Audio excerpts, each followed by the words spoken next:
Hi guys, welcome to the first of what we hope is going to be a very good series of podcasts that we're calling Beyond Sport. And this is what what we aim to do is look at sort of exploring different athletes, different careers in sports, even a merger of the two, while also having a focus and a look at mental health. So we're tying in a lot of important aspects in terms of sport, education and mental health, and obviously three core values that as a college we sort of pride ourselves on. So today I'd like to introduce Tom Jackson, otherwise known as TJ. Very good friend of mine, known each other a lot of years. Tom's currently a physiotherapist and also playing semi-professional football at Gainsborough Trinity.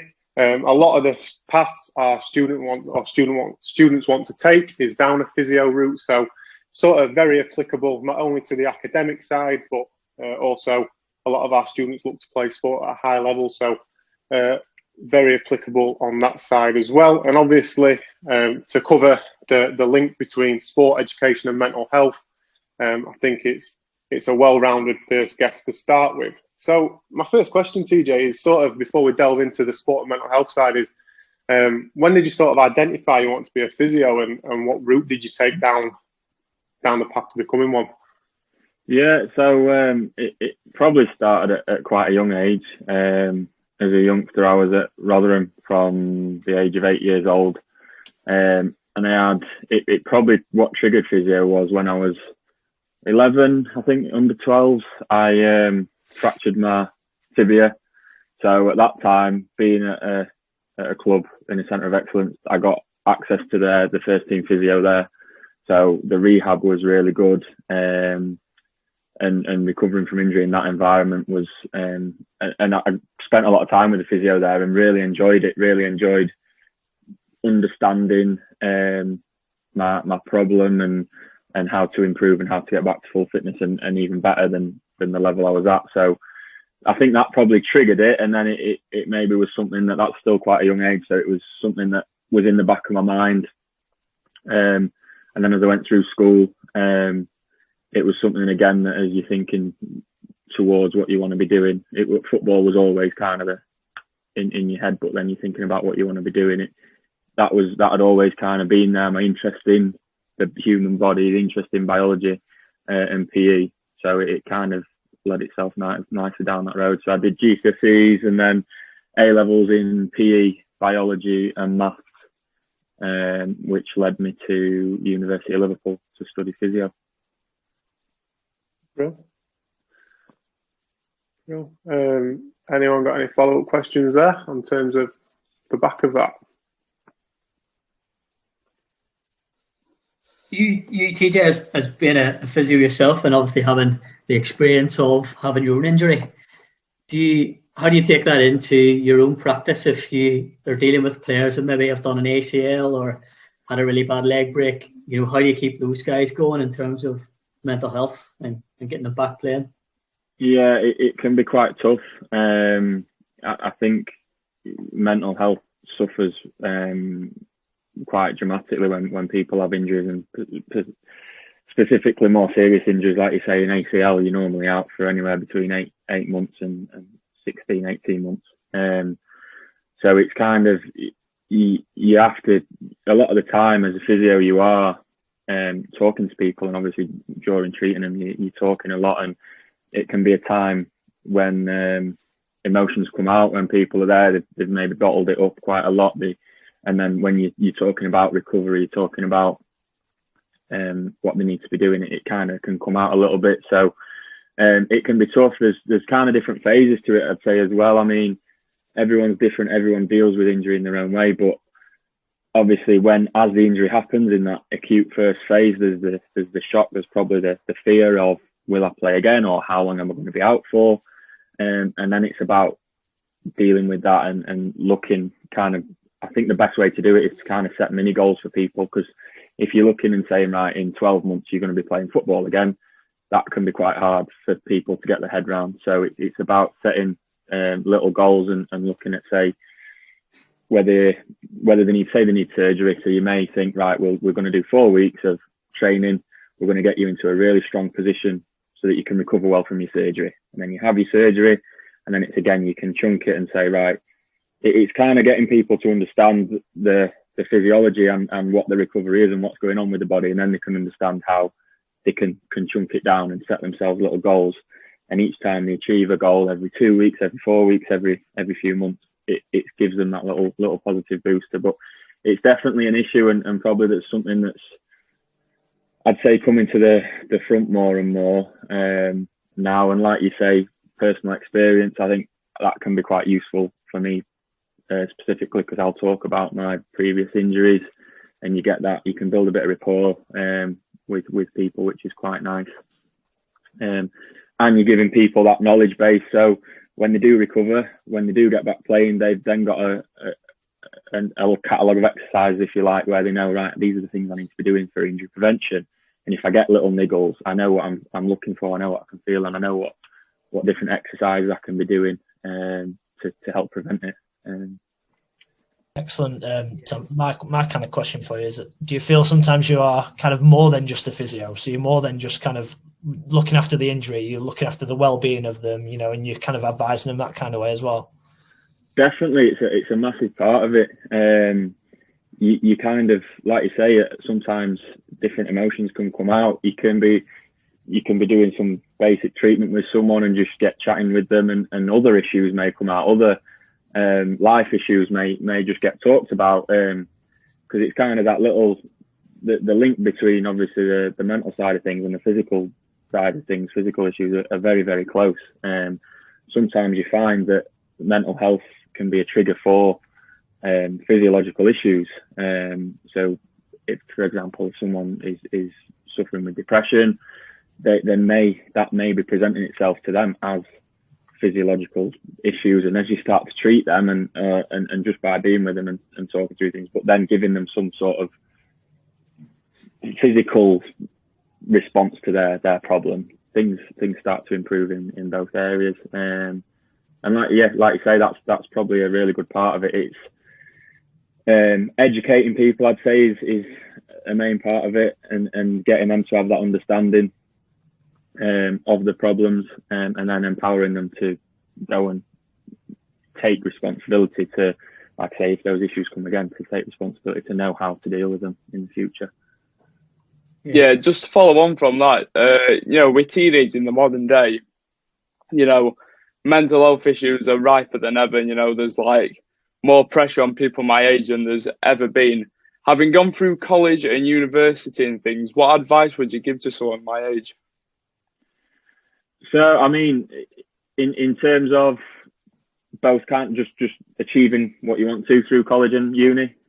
Yeah, and also, overcoming these like mental challenges that, that you obviously have to face without that. Yeah, so I think it's, you kind of, there's a few ways you can probably look at that. I mean, I think you've got to want to be doing what your goal is. So what reason have you got? You kind of need a reason, I think. So why am I going to college? Why am I at university? What am I doing this for? If you don't really know what you're doing it for, then that's when it can be tough.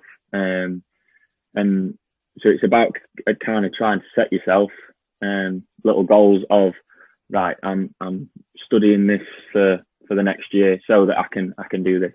Why do I want to do that? Yeah. So I think setting yourself goals, having a reason is key, and then committing yourself to that. And thinking, right, everything that I do, maybe think, right, every day I'm going to do something towards my end goal. So whether that be something as simple as I want to lift a heavier weight in the gym, I want to lift a heavy bench press, that might take you 6 weeks. Every day you're doing something towards that. Right, today I'm going to train chest. Next day, right, I'm going to have a rest day. I'm going to eat the right foods. I'm going to take in the right things to help me recover. Or it might be a three-year goal. Becoming a physio, you may think, right, what do I need to do for that every day? There may be 1,000 steps towards that, but every day, what can I do to help myself towards that goal? Brilliant, yeah. And goal setting can be key, but also giving yourself that time away and not getting too engrossed in, I've got to do this, I've got to do it now, I've got to achieve this goal. you also need to give yourself some time to away from that as well, and give you other interests and absolutely to relax from that, which is really important. Because I think that's it. There's a lot of pressure on people your age now to you need to know what you're going to do. What do you want to be? And that can kind of scare people. And getting that balance for sure. No, thank you. Yeah, that's class, and I think in a holistic sense, that's applicable across all our students in terms of when they walk through the door on day one to when they leave us 2 years later. Sort of what steps are they taking? So it's nice to know like someone who's gone through them steps, okay, can sort of relay that advice. So obviously, like your physio through the week, well, all the time really, and then playing football on top of that. How do you find and how do you balance your time? Because a lot of our students, not instead of work, it's sort of studying and playing sport. So how do you find that you effectively balance your time between the two? It can be tricky. I mean, I'm lucky now that I'm in a position where I can be flexible with my hours. So I'm lucky. I've been a physio for 4 years. I'm in a position with my current job that I've managed to drop a day, so I do 4 days a week. That gives me more time to train. And for example, if I'm training on a Tuesday, Thursday, or if we've got a long away game on a Tuesday night, I can be flexible with my hours. I might do a few hours on a Sunday at work to even things out. So I'm really lucky in that respect that I can do that. So that's one way that I do it. I'm flexible with the two. But then it kind of comes back to, I look a couple of years ago with a job when I started out as a physio. You're working more hours and you've got to work the hours that someone else has given you. So again, it comes down to that commitment. Sometimes there might be times where you get home from work and you're shattered and you're training. You've got to have that want to go and do it and to get there. And again, that comes back to the sort of setting yourself a little goals and doing something every day towards it. At the time, it might the easy option might be to go, I can't be bothered today, I'll sack it off. But then you think, well, each session's one step closer to my goal. So it's giving yourself the commitment towards that. That's the way I work. Sometimes if I'm tired, thinking about training, going to work, just think, why am I doing it? Yeah, remind yourself why you're doing it, and it just triggers that more positive response in you. Yeah. Good. And, sorry, Nick. Yeah, good. And obviously, playing football, being a goalkeeper, you're probably in line for more stick than maybe an outfield player. Obviously, when fans were allowed in stadiums, I would imagine you'll get it more verbally. But now, obviously, the launch of social media and stuff like that, how do you kind of deal with kind of the mental health side of things, of criticism and pressure through that kind of stuff? Yeah, I think it's obviously a big part of it. I think football at this level as well, you kind of average anywhere between 100 and 700-800 fans at a game. So I've never played in front of thousands of people, but from what people say, it's kind of at this level, voices that it's very specific. You kind of hear, you might have one guy stood behind you, he might come round and stand behind you for the second half as well. So you're getting him for 90 minutes. And I think it's part of it. It's part of football. Like you say, as a keeper, you probably get a bit more stick because it can be a lonely place and you stood a bit close to the fans. And I enjoy it. I embrace it. Sometimes I give a bit back. I think it's part of the game. Sometimes I don't. Sometimes it does cross the line though. I've had something said to me that you're thinking, well, hang on a sec, that's.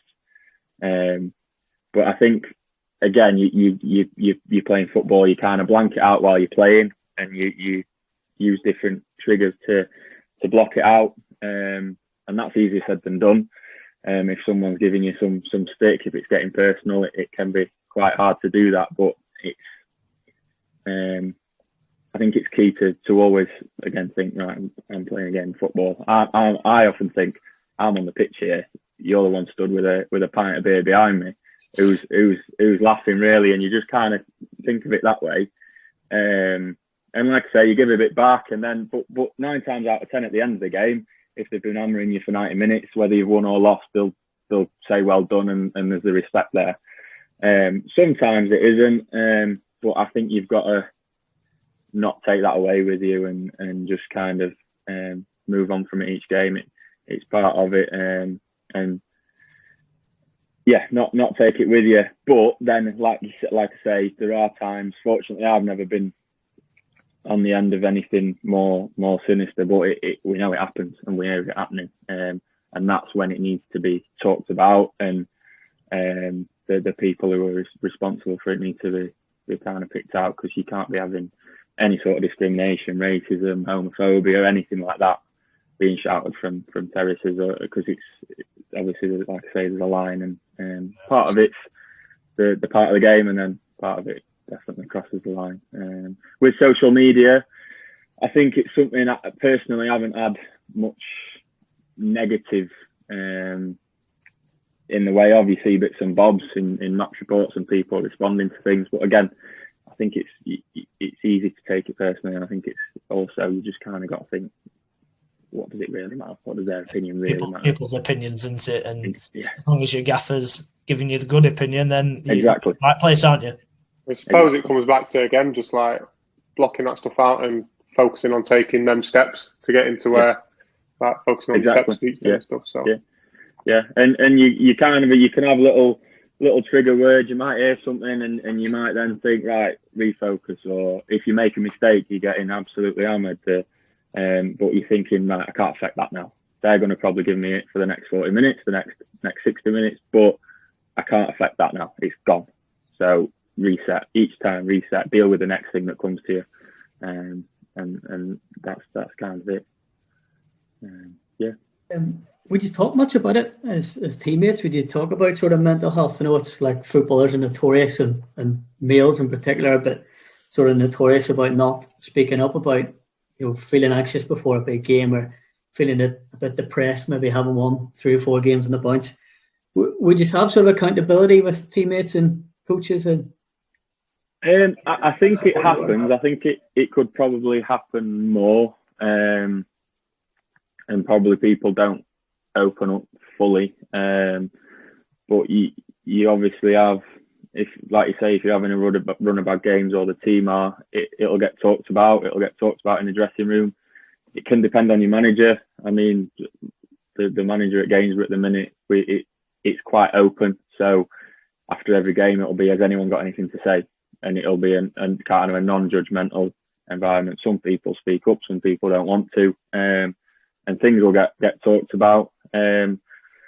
More to do with the game. In terms of mental health, I think it's probably not, as a group, I'd say it doesn't happen as much at the moment, but you'd have the people that you kind of build a relationship with in the team that you'd feel comfortable speaking to on a one-to-one level. Again, similar, the manager would make you feel like that. Particularly throughout this time, it's kind of been, at the minute, we're not training together, we're not seeing each other. Everyone's doing their own bit to stay fit, and it's kind of, there's that open offer of, if you need anything, give me a shout, if it's to do with football, if it's not to do with football. And you'll have that with certain people that you meet in the game, I'd say, that you could feel comfortable talking to. What I would say is, it's probably something that still needs to be talked about more, maybe in a group setting, and to make people feel more comfortable and more empowered to talk about it. Because you have quite a mix of people as well at that level. You have a lot of young lads on loan from professional clubs. You have a lot of young lads who've been released from professional clubs. You have more experienced players who are coming back down the ladder. You have people trying to push their way up the ladder. So there's quite a mix of people. Like a junction, isn't it? Yeah. And there's a lot of changing around of players at this level as well. There's a lot of it coming and going. So it can be tricky to build relationships with people, because there's a lot of coming and goings. But yeah, I'd say it's something that's probably increasing, in that people feel more comfortable to talk, but probably something that needs to increase further, definitely. Yeah, that's brilliant. Brilliant, yeah. So you're currently playing for Gainsborough Trinity, and you're a physio as well at a private hospital in Donny. Where do you see yourself going from here, and like, what does the future hold for yourself, would you say? So my goal personally is to progress with football. Like I say, I'm really lucky the position that I am with my physio work, that I can be flexible with it. Like I say, I do four days a week now. So my personal goal is to see how far I can get with football. I've kind of got my physio now. I went to uni. I've done that at a youngish age, and I've fortunately I've got that now. So the football is something that I've got.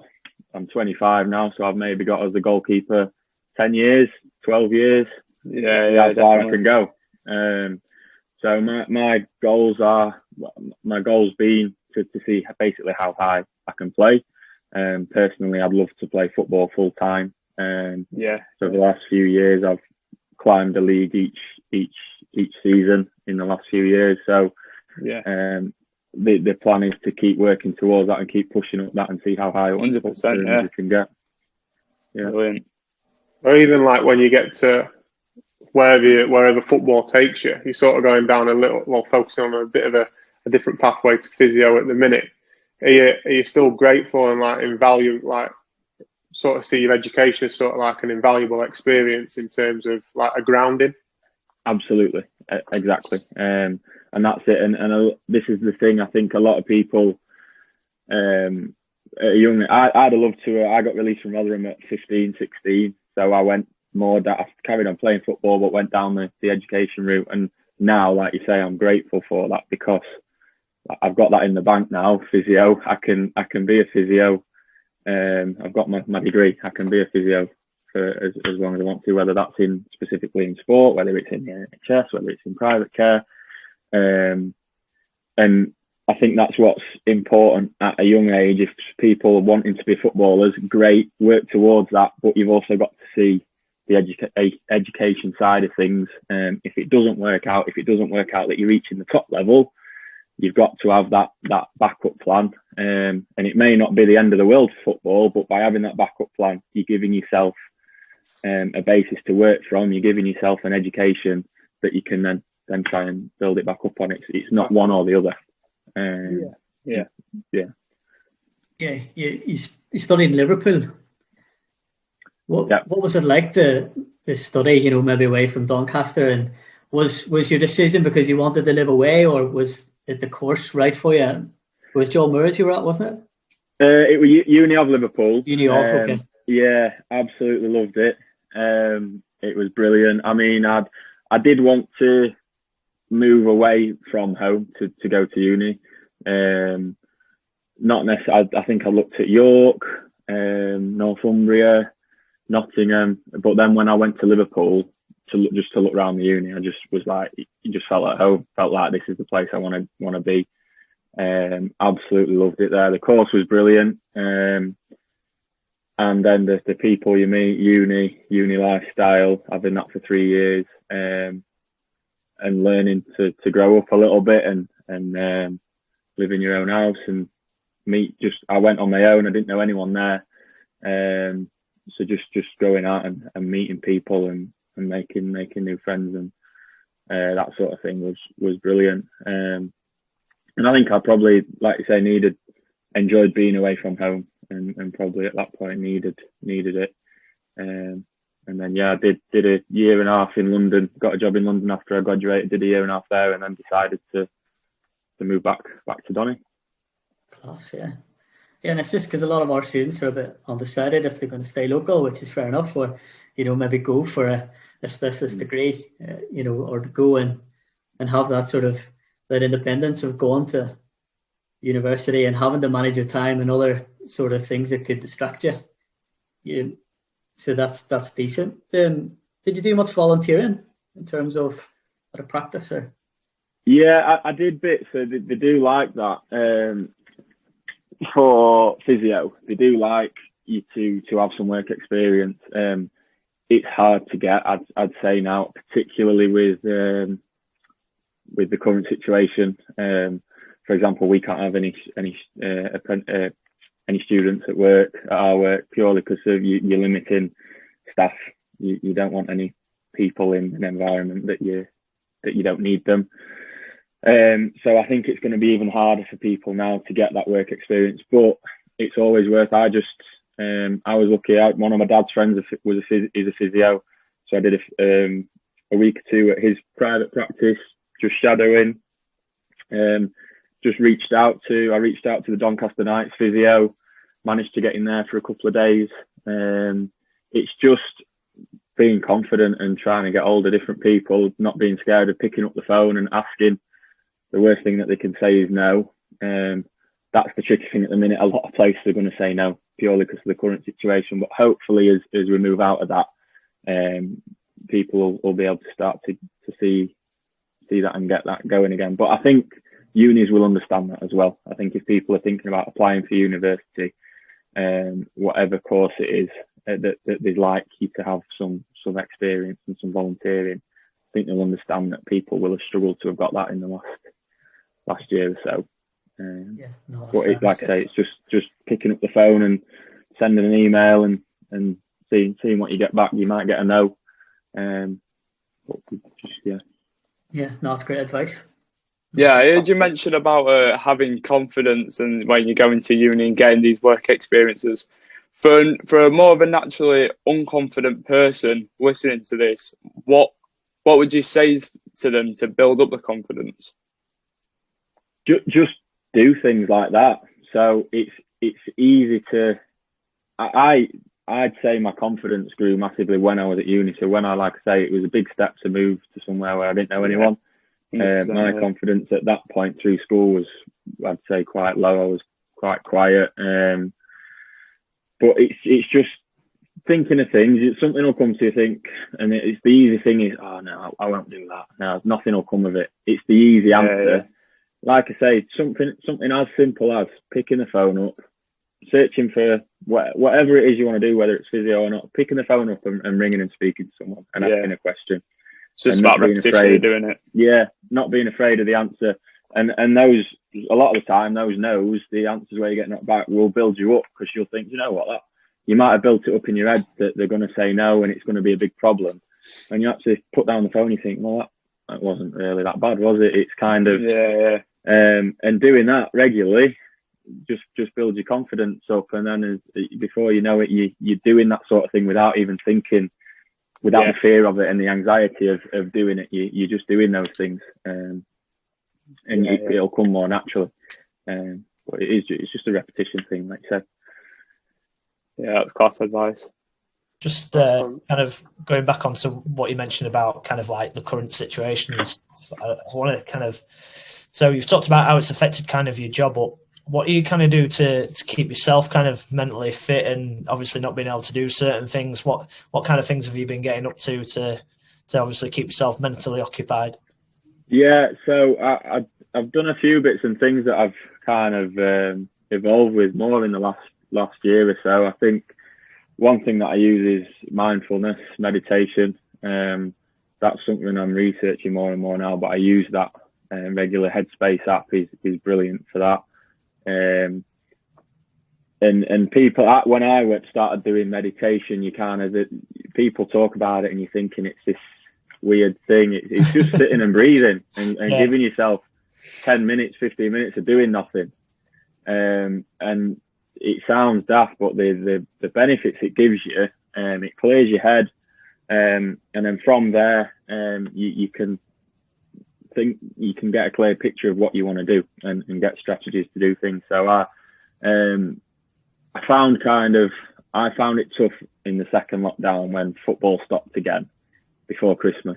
And it was like, because I was ready to really kick on with this season.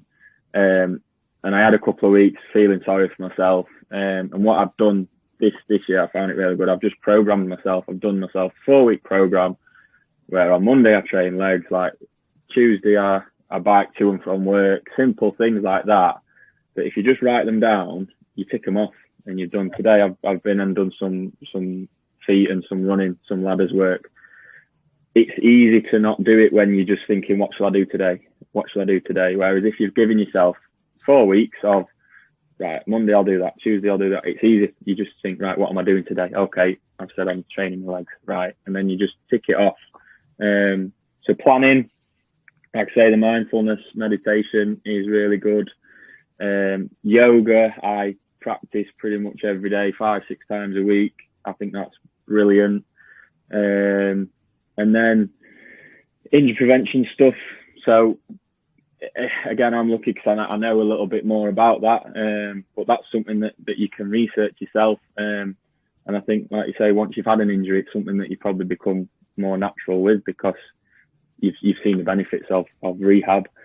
But simple things like stretching, 5-minute stretching every day, if you're using a foam roller, little things like that, which you think they're easy to not do. It's easy to sack it off and not bother. But then if you think, right, 5 minutes, I'll just jump on the foam roller, I'll have a stretch. You feel better for it. And they're, like I was saying earlier, they're the little things every day. What can I do towards getting better? Even if it's just recovering from a session a few days ago, right, I'll foam roll and I'll stretch. That is something towards your end goal because you're recovering better, you can train soon. It's little things like that. It's nice that really good. It's nice that you've evidenced that because in a podcast like something we did yesterday, Cam alluded to the fact like when your head's feeling full or you're not in the best mental space, just like quickly changing your environment and doing something different can automatically just like change your mood and bring sort of your head back round to focus. So it's nice to see that that's been applied to practice from someone else. Definitely. Sorry, go on. Sorry, yeah, I was just going to say definitely because that's just kind of triggered something from today. Like, it's especially at the minute, people aren't getting out, people aren't socialising, people aren't seeing mates. It's like I say, it's easy to not do it. Little thing like that. I was out running today, and 2 old ladies walked past and started chatting to them. And it sounds daft, but you're having that communication. People saying, "Oh, that's brilliant what you're doing," and she's talking about a grandson who uses the gym, he can't go to the gym, and little things. And you just get talking to people, and I think people are more open to talking about mental health at the minute now. And we were talking about that, and they were out walking the dogs and saying how it's great that they can do that again now and meet up with another person. Just little things that you can see that are easy to not do, but once you've done them, you see the benefits of it. Yeah. Oh, that's cool. And just a sort of a rounding off question is, if you could give your younger self any advice, whether that be someone who's taken a step from GCSE to college or someone who's going from college and going through that process, what advice would you give to your younger self? I think Cam's question earlier probably answered it really well. I think it's the confidence thing, and probably I think don't be afraid of a no. Don't be afraid of getting the answer no. It's easy to not do something. It's easy to go. Nah, they'll probably say no. You never know. A lot of the things, good things, and they could come out of nowhere. A lot of opportunities come out of nowhere. They don't come from where you expect them. So if you have something, it might be a daft thought, but you think actually that could help me towards on my pathway. It could help me get to where I want to get. It might not. I might get a no, but don't be afraid of it. That'll come with practice. But yeah, that confidence and not being afraid of a no. It's kind of that perseverance, isn't it? To that not giving up. You might get 10 no's, but then you might get a yes. So it's that willingness to keep going, to persevere with something, isn't it? Absolutely, yeah. No, that's absolutely class. So I think really all that's left from us guys to say is thank you for coming on and talking about your educational experience, your sporting experience, and about mental health. And really, best of luck with the rest of lockdown and your training. And hopefully, when the season gets going, you can do that kicking on that you want to do. So, no, thank you very much, TJ. Really appreciate it. Thank you, and I appreciate coming on. If anyone wants to, obviously, if you want to pass any details on to anyone who wants to give me a shout, obviously feel free. It's not a problem. Absolutely. Thank you very much. That's fantastic. Cheers, guys. Thank you. Thank you.